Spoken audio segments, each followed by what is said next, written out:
You're live. Ooh, look at that. Well, that's good.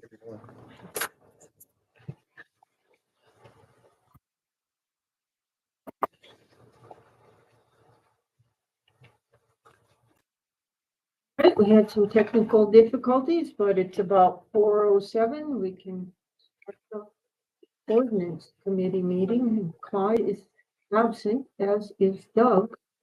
So are you the alternate for ordinance? And you're the alternate for personnel? Or is it the other way? Chair. Oh, okay. I think Clyde's a personnel. Okay, so we'll call the meeting to order at 4:08. And the first item is street closure for the quilt show, Mead Avenue between Benham Street and Town Street on June 14th, 8 a.m. to 5 p.m.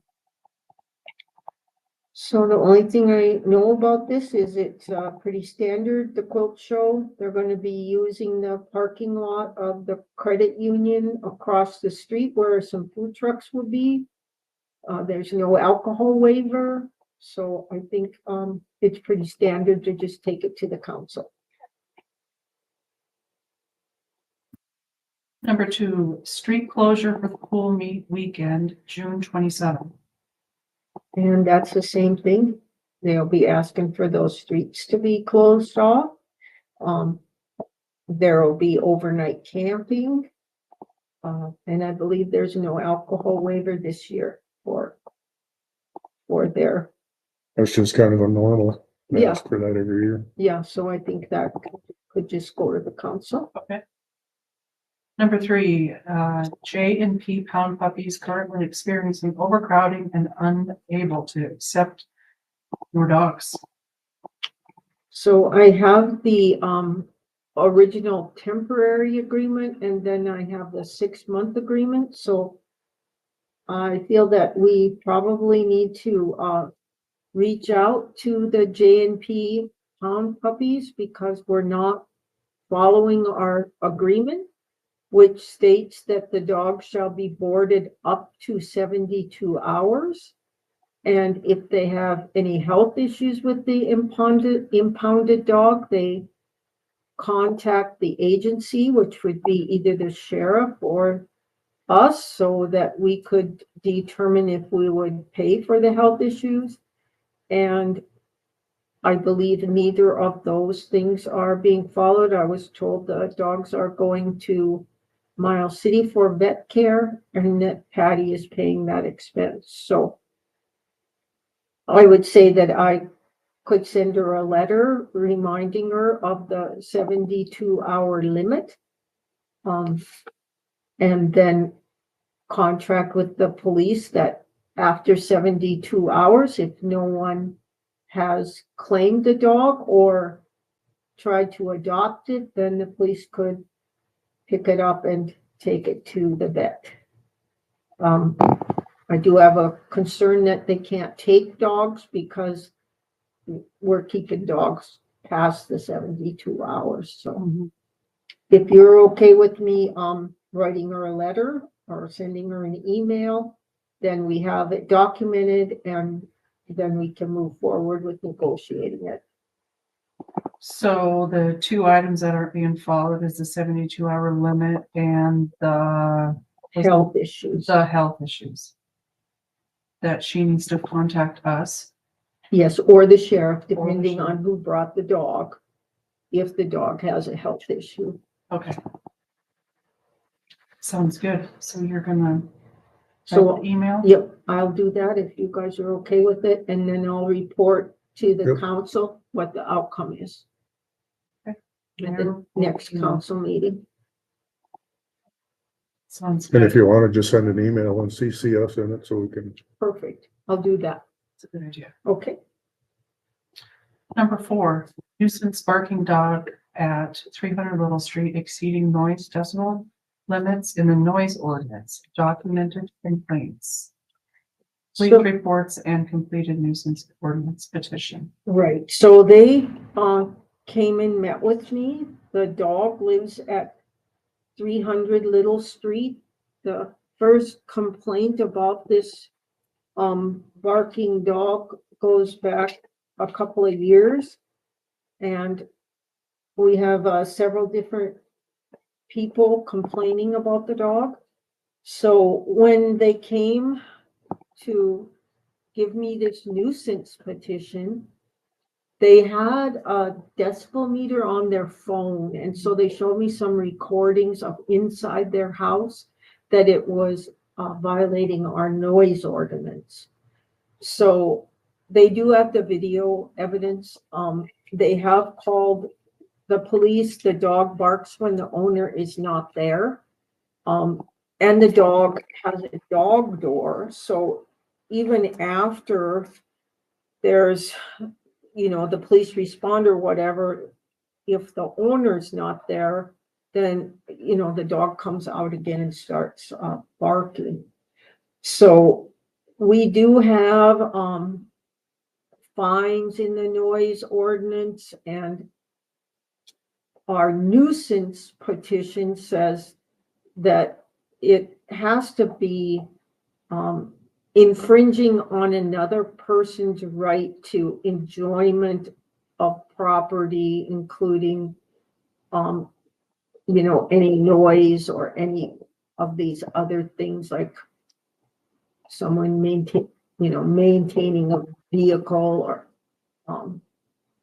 anyway. Kind of like our snow blower issue last winter. Yes, the snow blower issue last winter, I thought was a little, Yeah. a little excessive, because people go to work and they're trying to blow snow in the morning. But I do feel that we need to look at if we are going to investigate this as a nuisance petition, or if it's a violation of the noise ordinance. So again, I felt that the first thing that we should do is send a letter warning them that we've received a complaint, and then see if they come up with a solution. Because one of the solutions that the neighbor said, the dog owner told him that she could just call her friend and that she would come and put the dog inside. And I guess that works for a few minutes, but once she comes and puts the dog inside and then leaves, then the dog comes out the dog door again. So I guess for me, I just thought, since this started in 2022, that we should at least respond with a letter that we've received a petition, that it seems to be a violation of the noise ordinance. However, the city does not have a decibel meter. Frank doesn't have one, neither do the police. That might be something the city needs to purchase. There are apps you can put on your phone. I don't know how accurate those are, or what if they would stand up in court. Yeah. If you said, well, this was what was on my phone, but that's what they provided to me. And listening to it, and he was recording it in his own house with the windows and doors closed. It is way beyond what a reasonable person would be able to tolerate. So if you guys are okay with that, again, I can send a letter and I'll CC you on the letter. Okay. And then I can just take it to the council and provide the letter in the council packet. Okay. You okay with that, Kevin? Yep. Okay. Number 5, nuisance property 103 South Rosser. Complaints, photos, and completed nuisance ordinance petition. So I got a nuisance ordinance petition with photos, and then they also went to the county sanitarian. So the county sanitarian sent a letter, and they have 30 days to clean it up and remove from public view all the nuisance conditions listed. So that date will be June 8th. And if they do not clean it up and remove all the accumulated items, then the next step is that the city steps in and the public works and the zoning coordinator will go to the house and do an estimate of what the cost will be for the city to remove the items. And then we will send them a letter, and they have 10 days to start and 30 days to finish. So essentially, if he doesn't complete it by June 8th, he'll get a letter with basically the final notice, and notice will be posted on his house, and he'll have 10 days to get it started and 30 days to finish it. And if it is not concluded, then the city has to be responsible to go in and remove the items that are a nuisance. So I just wanted to make you guys aware that that's, less than 2 weeks away. And I feel that this property it's unlikely that he will be able to have it cleaned up within 2 weeks. So we'll just have to take the next steps. We're following our nuisance policy, and we need to make sure that we follow it. The only question I had was making sure that the sanitarian has our updated nuisance. Mm-hmm. He does, and the forms are all correct in. That's we have 3 different nuisance petitions that are out there. The sanitarian does not have the updated one. The one on our website, I believe, is the updated one. And then we have printed copies here, which are not updated either. So I will update all those, which I am doing with the ordinances. So there's a few things that we're going to need to talk about when we I guess the next one is also downtown parking signs and the ordinance, but with the changes in our ordinance book, there's a few things that we're going to have to adjust.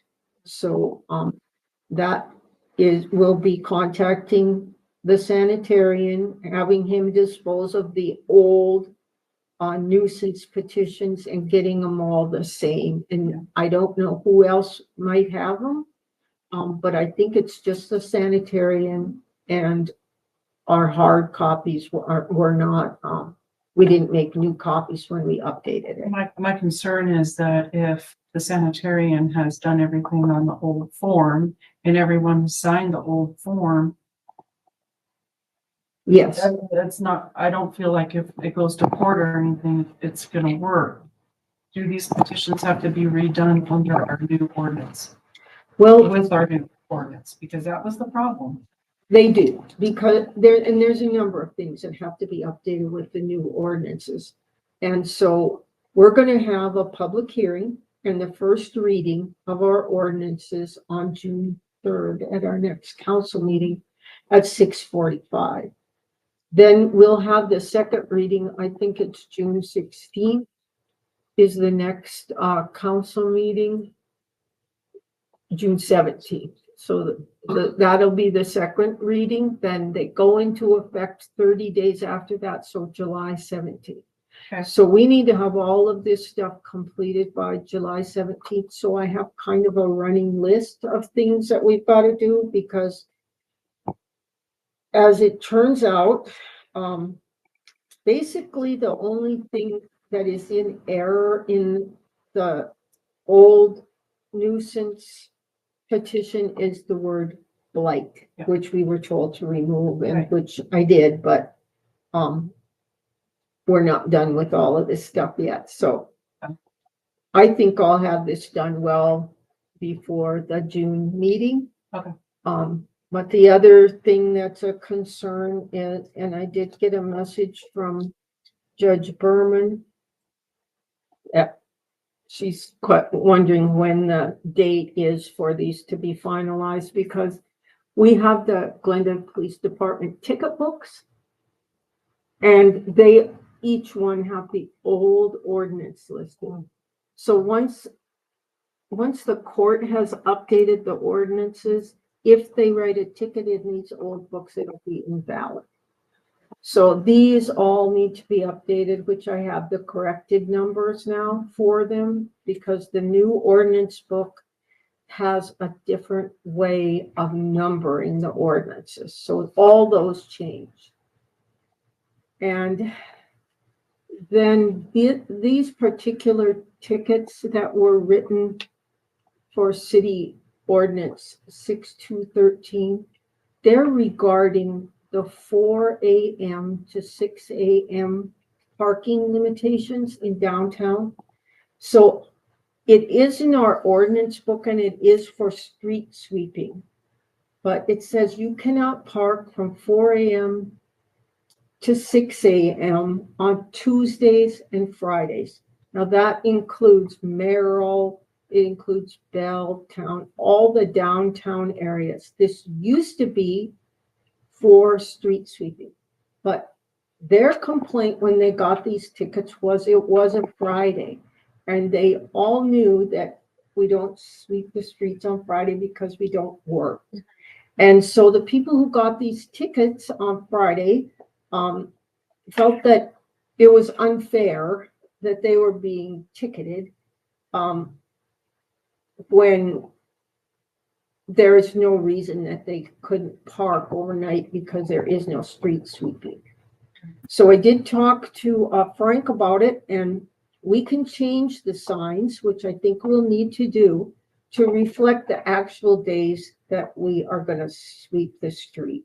So I don't think we should have signs that say Tuesday and Friday for street sweeping when we maybe only sweep once a week. So I think that we need to have the signs reflecting the actual day that we're sweeping.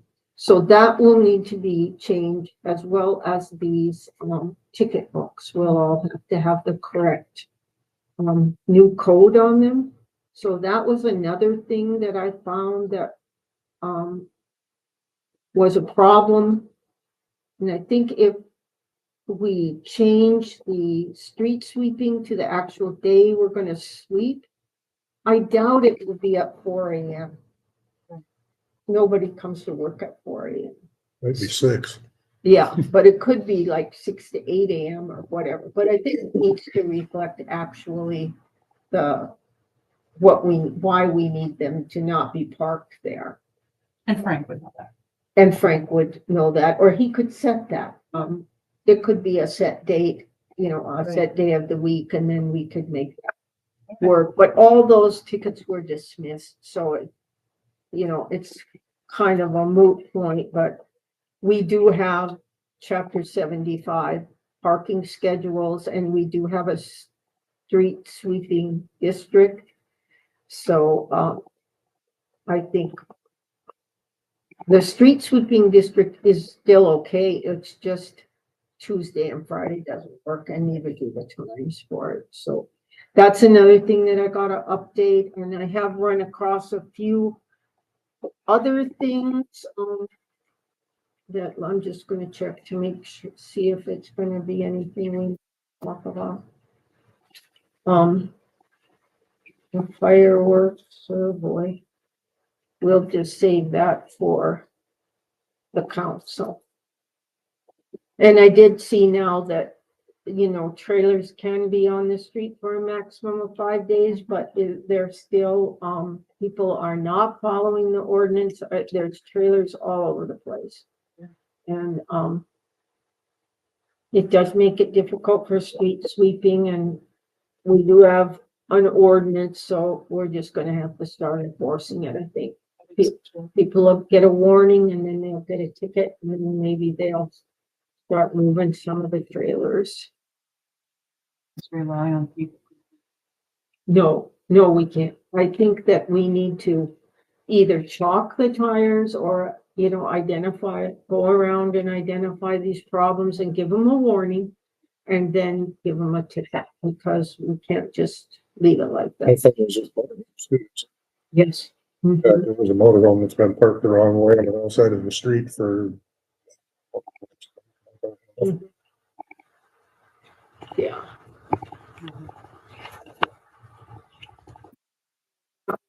Six, about the parking signs in the ordinance, so I guess we can take that forward to the council too. I should have those things, all that stuff updated by the council meeting. Okay. So when you mentioned fireworks and you're just gonna take it to the full council, Well, I don't know if I don't think we'll have time to take it to the super before the council, because let's see, well, would that still be 15 days? Let me, on this 17th.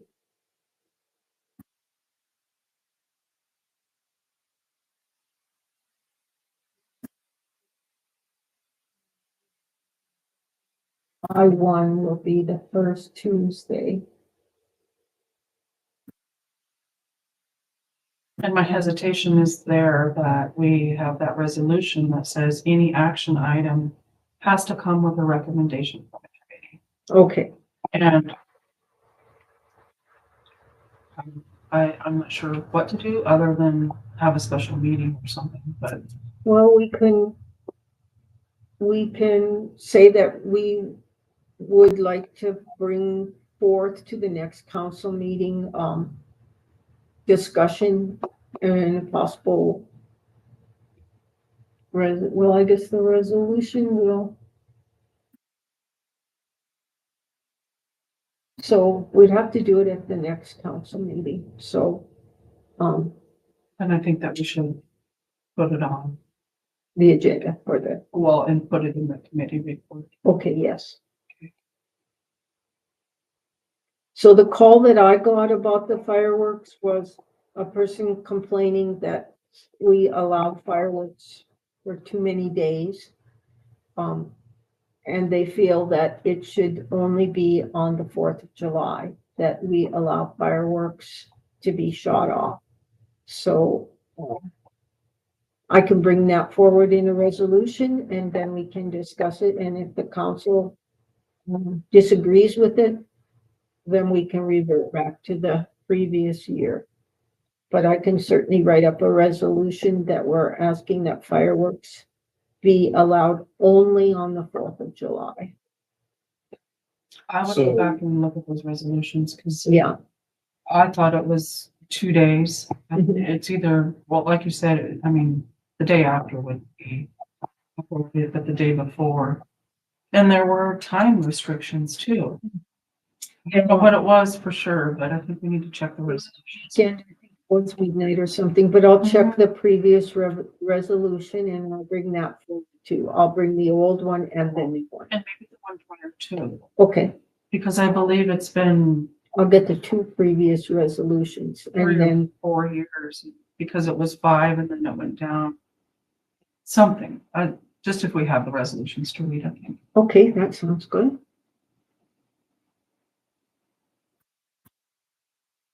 And then you wanted to add something, Betsy, about the inventories? Well, I've been thinking lately for the last 2 weeks, kind of contemplating and thinking about Ike Bailey, and we're in this budget season and everything. And I am wondering about inventory, and I know in years past, there's kind of been an inventory list that was built, but a lot of it was just knowledge.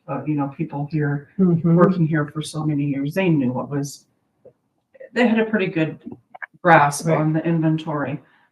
But I just really believe that to be transparent with the taxpayers, I mean, all this equipment and everything that we purchase is almost always taxpayer money. Mhm.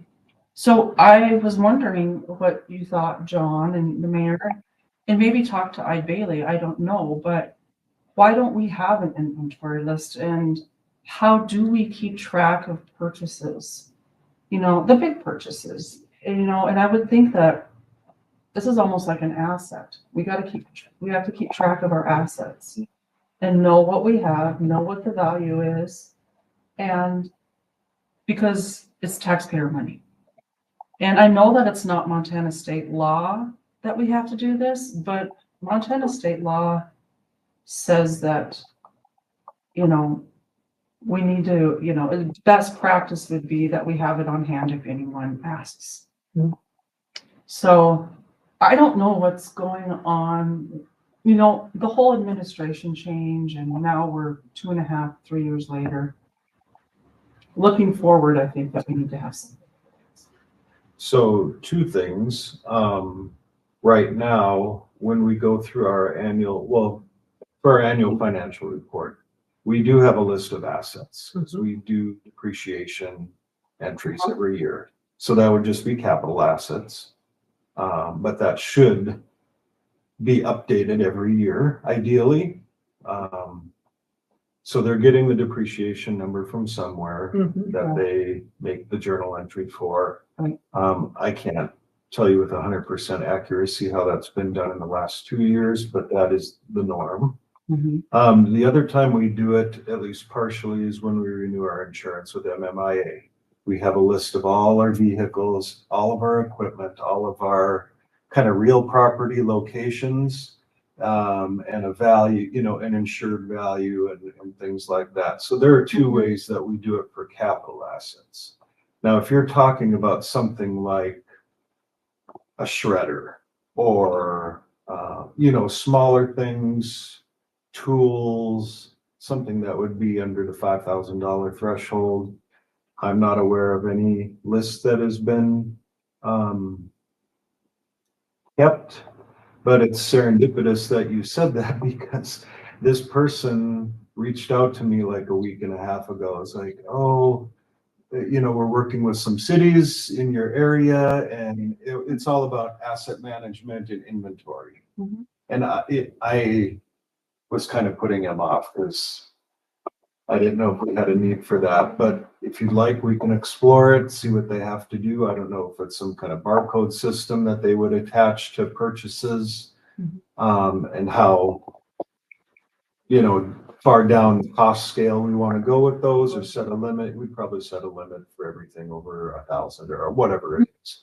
But that is something I could look into. I don't know what the cost is, or how it works, but yeah. Well, when he first started to look at consolidating the courts, I wanted an inventory of what was at the court. So Jessica was able to go into the computer and do a query. And so she gave me a list of what had been purchased in the last 10 years at city court. And that was like chairs, bookcase, you know, whatever was purchased. So I did give that list to Carrie Berman, the judge, but Jessica could do that with just about any department, do a query for what's been purchased. And so that would give us kind of I guess, a place to start, that we would know what has been purchased, say in, you know, however far we want to go back, 5 years, 10 years. For the court, I was just curious about, you know, what the city had purchased there. Now, some of the things were just taken over there, basically from the basement, like an older desk and some chairs. And so, but it did really give me a good idea of how much money we have spent and what is owned by the city there. So we could do that with the other departments. And then I think with what we give to the MMIA and what we have in the AFR, that might be, you know, really just pretty close if we just put it all together. So I don't think it would be too hard. We wouldn't have to make people go around and put a sticker on every chair and every desk or whatever.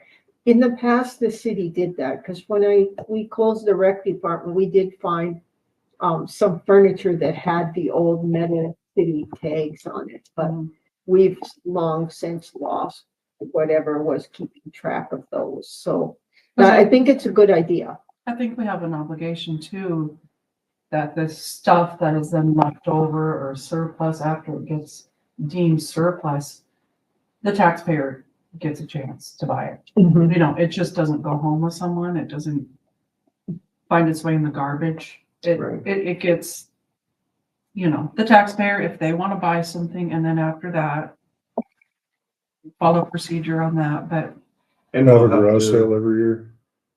Yeah, they're getting ready for, the police are getting ready to have an auction. We Mhm. just told them we don't really have anything right now to go in the auction because, you know, with the court going until the end of the year, and then I'm just not sure, you know, what we can get rid of as far as furniture and things Yeah. like that, and stuff that's in the basement. You know, some of those things down there are just not suitable for a sale. I'm talking about those mattresses and things that are down there from the old jail. So, you know, it's hard to think that somebody wants to buy a 70-year-old jail mattress, but you just never know. So, Sentimental value. But whatever, I would say, whatever we choose to do, it has to be something we can look at once a year. Right. Maybe more frequently and update. right. And like, each department is gonna have to do that, so, just keep that in mind how, Yeah, but yeah, I think that's a good start, you know. yeah, just doing a query doesn't take very long, and then just having people confirm that they still have the items. and like you said, put a limit. We don't chairs or scissors. I mean, it's the stuff. 15, you know. I think Could be that's a good idea. stewards. Good stewards of tax. So I would say, since we already track the capital assets pretty closely, Mhm. you know, if you wanna go from 1,000 to 5,000, that'll cut it down for her, Yeah, you know, or 1,500 to 5,000. yeah, I mean, that would cover, 1,500 and up. Is that what Yeah. you're saying? yeah, from 1,500 to $5,000, because really everything over $5,000, Okay. we should have. Oh, in a house. that sounds good. And then do we need a service? Do we need someone to come in and paint? Do we need to pay for that? We can do it all ourselves. No, let's start there. and see Yeah. what comes. Okay. Because once we have it set, then it's good. That sounds- And I did get the letter about the 4th of July parade. We had asked Sarah to send us a letter, so I did receive that. And it's somewhere in my files. Don't they need to go to NDT for that? Ryan already did that, but Joanne had said that we requested that they send us a letter. And so I did get a letter from Sarah Plummer, and it's regarding the parade. And so anyway, I can put that in the packet for the next meeting. Anything else? No public comment? Okay, well, adjourn. 4:41?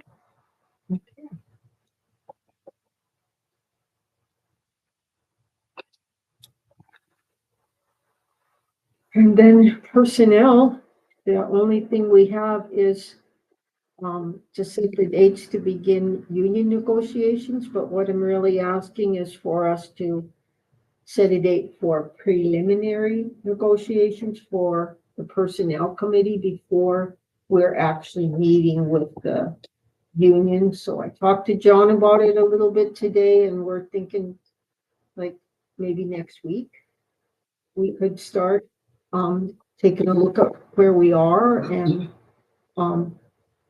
I guess, you know, just having the facts and the information so that we're all prepared when we do go into negotiations of where, so. That's good for you. It's fine. I'll work around your schedule. for those of you coming in. Whatever for me. Thursday, the 5th. Sounds good. That's fine.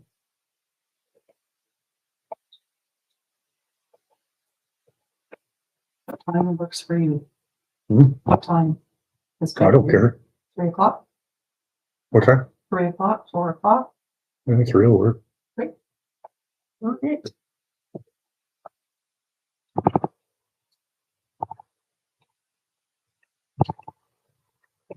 This would be the same group that originally met, is that correct? Mhm. It's a separate group than the budget group, so it should be the personnel committee. So it should be Doug and Clyde and Betsy and Kevin. Yep. And you and me for starters, I guess. Okay. That's good. All right.